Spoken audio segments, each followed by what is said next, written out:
So, you're thinking about doing a PhD.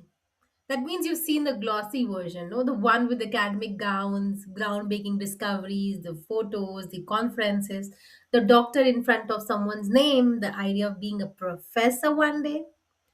Yes, it looks impressive, intellectual, meaningful, and it can be.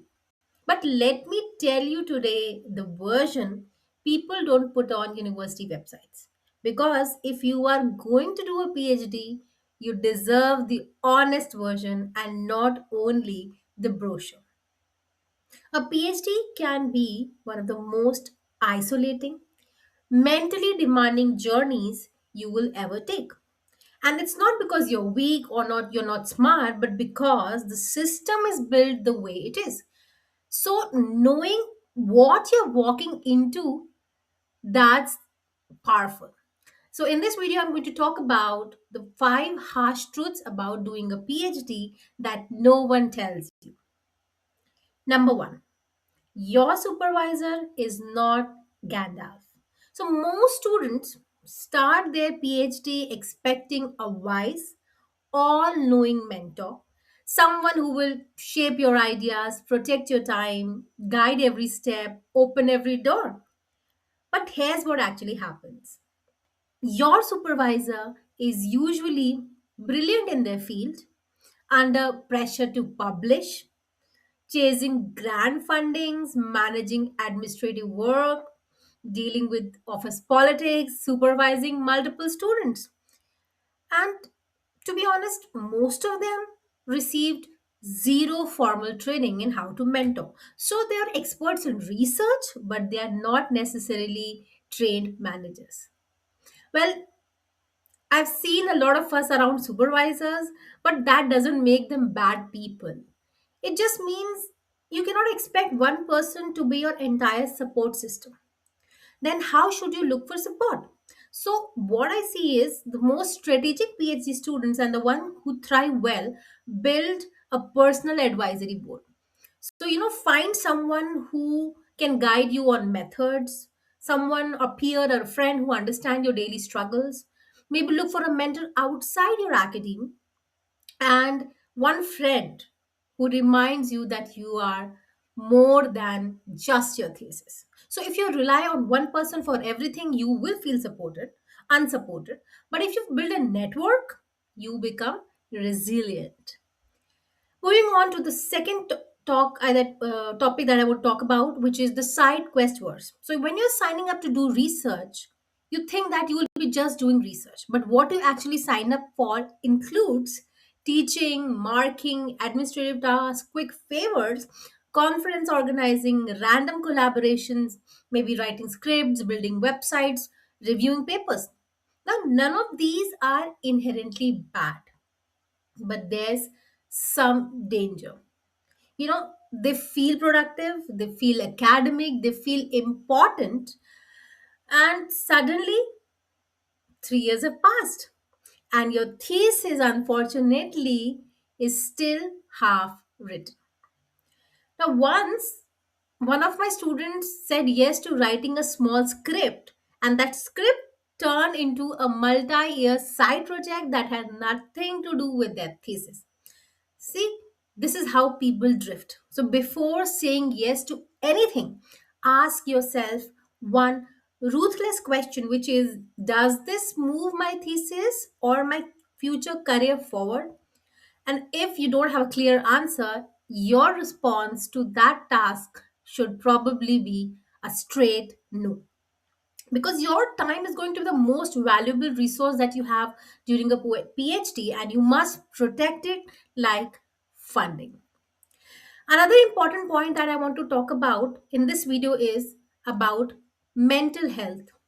So, mental health strain is real and it is systemic. So let's talk about this, which is something people usually avoid. Now, there are multiple studies showing that PhD students report significantly higher levels of anxiety and depression compared to the general population. Well, this is not about fragility here, it's about the structure. Because during a PhD, you are in a stranger life phase because your same age friends are buying houses, getting married, having children. You watch your peers build stable careers, you see people earn some real salaries, and you are still a student, often with limited stipend, unclear timelines, unclear feedback. You are an adult in life, but in career, you are in limbo. And that psychological tension, my dear friends, is heavy. And you know what can make it worse? The longer the PhD goes on, the more uncertainty increases. Well, I will not give you any solutions like be stronger. I think you must normalize therapy or coaching. Try to build a non academic identity. Also, along with this, schedule rest like you schedule your writing, and stop tying your self worth to your supervisor comments, your reviewer comments, because your thesis is just a project. It's just a part of your life. It's not going to be your identity. Trust me on that. Next point that I want to discuss in this video is about the academic job pipeline. So, the pipeline is narrow. And if you dream of becoming a professor, you probably need to understand the math.